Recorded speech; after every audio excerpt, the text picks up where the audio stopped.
വാഹനാപകടത്തിൽ മരിച്ച വയനാട് അമ്പലവയൽ സ്വദേശി ജെൻസന്റെ പോസ്റ്റ്മോർട്ടം വൈത്തിരി താലൂക്ക് ആശുപത്രിയിൽ അല്പസമയത്തിനകം നടക്കുകയാണ്. ഇതിനുശേഷം മൃതദേഹം അമ്പലവയൽ ആണ്ടൂർ ഗ്ലോറീസ് ഓഡിറ്റോറിയത്തിൽ പൊതുദർശനത്തിൽ വയ്ക്കും. മുണ്ടക്കൈ ചൂരൽമല ഉരുൾപൊട്ടൽ ദുരന്തത്തിൽ ഉറ്റവരെ നഷ്ടപ്പെട്ട ശ്രുതിയുടെ പ്രതിശുദ്ധ വരനായിരുന്നു ജെൻസൺ. നമുക്കൊപ്പം സുർജിത്ത് അയ്യപ്പതും ജെൻസന്റെ വീട്ടിൽ നിന്ന് ഷഹദ് റഹ്മാനും ചേരുകയാണ്. ആദ്യം ഷഹദ് റഹ്മാനിലേക്ക്. Shahad Rahman, good morning. നമുക്ക് വളരെ നൊമ്പരം ഉണ്ടാക്കുന്ന ഒരു കാര്യമാണ്. ഏറ്റവും അവസാനം ഈ ജെൻസൺ പങ്കെടുത്ത പരിപാടി നമ്മുടെ പ്രേക്ഷകരുടെ ജില്ലാ സമ്മേളനം കൽപ്പറ്റയിൽ വെച്ചായിരുന്നു. നമുക്കതും ഒരു നൊമ്പര വാർത്തയായി ഓർമ്മയായി. പറയൂ.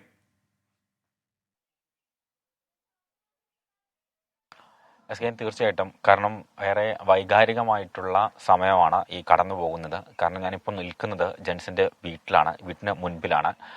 ഇവിടെ നമുക്കൊട്ടും അത്ര ശുഭകരമായിട്ടുള്ളൊരു കാഴ്ചയോ അല്ലെങ്കിൽ അത്തരത്തിൽ ഒരു നല്ല പ്രഭാതമോ അല്ല സമ്മാനിക്കുന്നത്. കാരണം വേദന വലിയ രീതിയിൽ സമ്മാനിക്കുന്ന അല്ലെങ്കിൽ വേദന കടിച്ചമർത്തി നിൽക്കേണ്ട അല്ലെങ്കിൽ ഒരു പക്ഷേ വിങ്ങി പൊട്ടാവുന്ന ഒരു സാഹചര്യമാണ് ഈ ഒരു ഘട്ടത്തിൽ ഇവിടെയുള്ളത്. ഇപ്പോൾ ജെൻസന്റെ ബന്ധുക്കളൊക്കെ തന്നെ ഇവിടേക്ക് വന്നു തുടങ്ങിയിട്ടേ ഉള്ളൂ.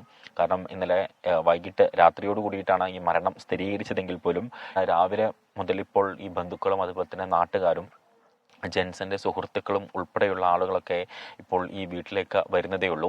ഈ മാസം 20-ാം തീയതി ആയിരുന്നു ജെൻസന്റെയും ഒപ്പം തന്നെ രമ്യയുടെയും വിവാഹം നിശ്ചയിച്ചിട്ടുണ്ടായിരുന്നത്. അതായത് നേരത്തെ തീരുമാനിച്ചത് പ്രകാരം ഡിസംബറിലായിരുന്നു വിവാഹം നടത്താൻ തീരുമാനിച്ചിട്ടുണ്ടായിരുന്നത്.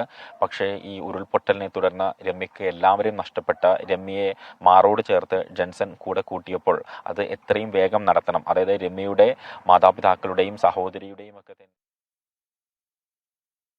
ഇനി നമുക്കിപ്പം സുർജിത്ത് അയ്യപ്പത്ത് തത്സമയം ചേരുകയാണ്.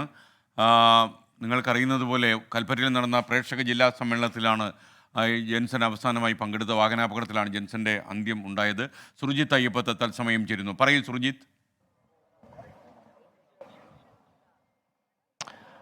SKN ഈ പോസ്റ്റ്മോർട്ടം നടപടികൾ നടക്കുന്നത് ബത്തേരി താലൂക്ക് ആശുപത്രിയിലാണ് എന്നുള്ള തരത്തിലുള്ള വിവരമാണ് നമുക്ക് ഏറ്റവും ഒടുവിൽ ലഭ്യമാകുന്നത്. ഞാനിപ്പോൾ നിൽക്കുന്നത് ഈ മൂപ്പൻസ് മെഡിക്കൽ കോളേജിലെ മോർച്ചറിക്ക് മുന്നിലാണ്. ഇവിടെ ബന്ധുക്കൾ ഉൾപ്പെടെയുള്ളവർ അല്പസമയത്തിന് മുമ്പ് ഇവിടെ എത്തിയിരുന്നു. സഹോദരൻ ജെയ്സൺ അടക്കമുള്ള ബന്ധുക്കളാണ് എത്തിയിരിക്കുന്നത്. നേരത്തെ ഈ പോസ്റ്റ്മോർട്ടം നടപടികൾ വൈത്തിരി താലൂക്ക് ആശുപത്രിയിൽ നടക്കുമെന്നുള്ള തരത്തിലുള്ള വിവരമായിരുന്നു നമുക്ക് ഏറ്റവും ഒടുവിൽ ലഭ്യമായത്. പക്ഷേ ഇപ്പോൾ അങ്ങനെയല്ല കാര്യങ്ങൾ എന്നുള്ളതാണ് വ്യക്തമാകുന്നത്. ഇവിടെ അടുത്ത ബന്ധുക്കളെല്ലാം തന്നെ ഇവിടെയുണ്ട്. നമുക്ക് അവരോട് ഒന്ന് ചോദിക്കാം, അതുമായിട്ട് ബന്ധപ്പെട്ട വിശദാംശങ്ങൾ അവരോട് ചോദിക്കാം. അഖിൽ ബന്ധുവാണ്, അടുത്ത ബന്ധുവാണ്, അഖിലിൻ്റെ സഹോദരനാണ് ഈ മരിച്ച ജെൻസൺ. എങ്ങനെയാണ് പ്രൊസീജിയർ? എങ്ങനെയാണ് ഇപ്പം ഇൻക്വസ്റ്റ്പരമായ നടപടിക്രമങ്ങൾ നടന്നുകൊണ്ടിരിക്കുകയാണ്. ഇപ്പോൾ അത് കഴിഞ്ഞതിന് ശേഷം നമ്മൾ പോസ്റ്റ്മോർട്ടത്തിനായിട്ട് ബത്തേരിയാണ് ഇപ്പോൾ ഫൈനലൈസ് ചെയ്തിട്ടുള്ളത്. ബത്തേരിയിലെ നടപടിക്രമങ്ങൾ കഴിഞ്ഞതിന് ശേഷം നമ്മൾ പൊതുദർശനത്തിന് വെക്കും. ഗ്ലോറീസ് വയനാട് എന്നുള്ള ഓഡിറ്റോറിയത്തിലാണ് ഇപ്പോൾ അതിനുള്ള അറേഞ്ച്മെൻറ്റ്സ് ചെയ്തിട്ടുള്ളത്. അതിനുശേഷം നമ്മൾ വീട്ടിലേക്ക് ബാക്കിയുള്ള നടപടിക്രമങ്ങളായിട്ട് വീട്ടിലേക്ക് കൊണ്ടുപോകും. അതിനുശേഷമാണ് നമ്മൾ പള്ളിയിലേക്ക് എടുത്തിട്ടുള്ളത്. ഏകദേശം ഉച്ച കഴിഞ്ഞിട്ടുള്ളൊരു സമയമാണ് ബാക്കിയുള്ളതിന്. പോസ്റ്റ്മോർട്ടവുമായി ബന്ധപ്പെട്ടുള്ള ടൈം അനുസരിച്ച് ബാക്കി സമയം ഞങ്ങളിപ്പോൾ ഫിക്സ് ചെയ്യുന്നുള്ളൂ. ഇപ്പം ടൈം പരമായിട്ട് നമ്മൾ ഇതുവരെ ഒരു ഫിക്സിങ് തുടങ്ങിയിട്ടില്ല. ആണ്ടൂർ നിത്യസഹായ മാതാ ചർച്ചിൽ വെച്ചിട്ടാണ്, LC പള്ളിയാണ്. അത് വീടിനോട് തൊട്ടടുത്ത് തന്നെയാണ്. ഓഡിറ്റോറിയം വീടും പള്ളിയെല്ലാം ഒരു 200 മീറ്റർ ഡിസ്റ്റൻസിലുള്ളത് തന്നെയാണ്. ശ്രുതിനെ ഇന്നലെ കൊണ്ടുവന്ന് കാണിച്ചിട്ടുണ്ടായിരുന്നു. ശ്രുതിയോട് ഒന്നും കാര്യമായിട്ട് പറഞ്ഞിട്ടില്ല. ജസ്റ്റ് ആ ഒരു നമ്മളൊന്ന് ICU പോസ് ചെയ്തിട്ടുള്ള രീതിയിൽ കൊണ്ടുവന്ന് കാണിച്ചിട്ടുണ്ടായിരുന്നു. അവസ്ഥ മോശമാണ് ശ്രുതിയുടെ ഇന്ന് കാണിക്കുന്നതിനെ കുറിച്ച് വീട്ടുകാരും എല്ലാവരും കൂടെ ഉള്ള ആലോചനയിലാണ്. അപ്പം അങ്ങനെയാണ് ബാക്കിയുള്ള കാര്യങ്ങൾ. Thank you. അഖിൽ ഇവിടെ ഈ മരണസമയം ഇവിടെ ഉണ്ടായിരുന്ന ആളാണ്, അടുത്ത ബന്ധുവാണ് അഖിൽ.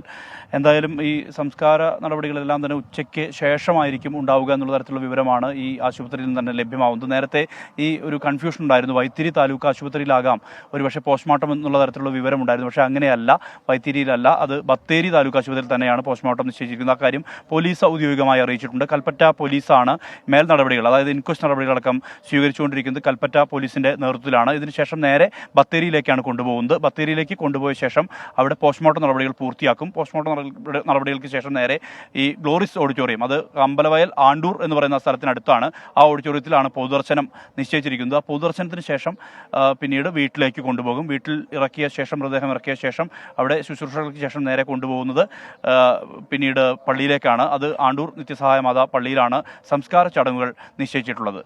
SKN വിവരങ്ങൾ നൽകിയത്.